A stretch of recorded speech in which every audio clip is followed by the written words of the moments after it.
సైనికుడు ఫస్ట్ సైన్యంలో ట్రైనింగ్ పోతున్నప్పుడే ఆయన డెడికేటెడ్గా నేను ఒక దేశభక్తి, దేశం గురించి పాటుపడతా, నా కుటుంబము, నాకు స్వార్థము, నేను ఇది చేయాలి అది చేయాలని నాకంటూ ఒక వ్యక్తిత్వం లేదు. ఏదైతే పని చేయాలనో, దేశాన్ని ఏ రకంగా రక్షించాలనో ఆ రక్షించే విధానంలో నాకు నా పెద్దలు, నా ఆఫీసర్స్ ఏదైతే చెప్తారో అంతవరకే నేను చేసి దేశాన్ని రక్షించడానికి ప్రయత్నం చేస్తా తప్ప నేను బతుకుతానా చనిపోతానా అనేది, నా కుటుంబం ఉంది, నాకు నా అమ్మ ఉంది, నాన్న ఉండు, కేవలం దేశమే నాకు అనే ఉద్దేశంతో ఫస్ట్ మెంట్ ఫర్, అంటే వాళ్ళు పుట్టడమే దేశం గురించి పుడతారు అనే ఒక భావన ఉంటుంది.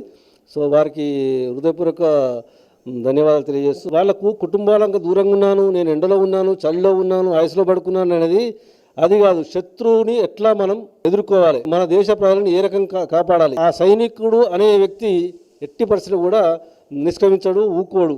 కాబట్టి సైనికుడు అంటే సైనికుడు అంతే, దానికి ఇంకా నిర్వచనం ఉండదని చెప్పి నా భావన. ఈరోజు ఈ మీడియా న్యూస్ పెద్దలు శ్రీధర్ గారితో వారు ఒక గొప్ప అవకాశాన్ని ఇచ్చాడు.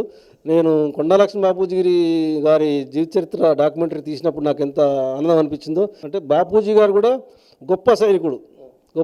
అటువంటి సైనికుని యొక్క మనస్తత్వం కలిగిన మన దేశ సైనికుల యొక్క ఫోటోలు, క్యాలెండర్ని రిలీజ్ చేయించడం నాకు ఇక రెండో అనుభూతిగా నేను అనుకుంటున్నాను. మా సొంత గ్రామంలో, నేను పుట్టిన ఊళ్ళో మా కులదేవత మార్కండేయ స్వామి వారిది, మరి అదేవిధంగా శివాలయం రెండు కలిపి ఒకటి దగ్గర దాదాపుగా నా సొంత ఖర్చులతోటి నేను పెద్ద ఆలయం నిర్మించడం జరిగింది.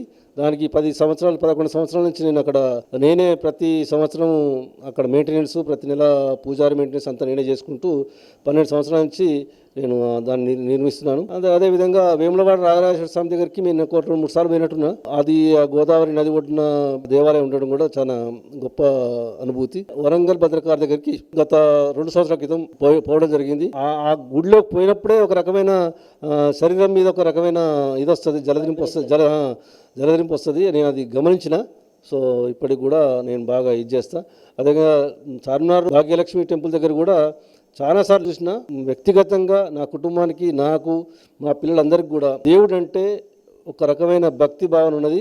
యాదాద్రి లక్ష్మణస్వామి అంటే మా ఇంటి వెలుగు లెక్క. మేము ఎన్నోసార్లు, నేను 100 సార్లు పోసనుకుంటున్నాను. అప్పటి ముఖ్యమంత్రి శ్రీ కేసీఆర్ గారు అంత గొప్ప విధానాన్ని రూపొందించి దానికి రూపకల్పన చేసి, ఒక వెనుకట రాజులు ఏదైతే చేసిర్రో ఆ రాజుల కాలంలో ఏ విధంగా చేసిర్రో అదేవిధంగా ఈనాటి సమాజంలో కూడా వారు ఆ నిర్ణయం తీసుకొచ్చేయడము చాలా గొప్ప అనుభూతి. అటువంటి నిర్ణయాలు తీసుకోవడము ఆ కేసీఆర్ గారికే చెల్లు. ఎవరికి కూడా అంత పెద్ద నిర్ణయాలు తీసుకోవడము, అటువంటి ప్రజా అవసరాలని దృష్టిలో పెట్టుకొని అట్లా చేయడం చాలా గొప్పగా నేను ఫీల్ అవుతున్నాను.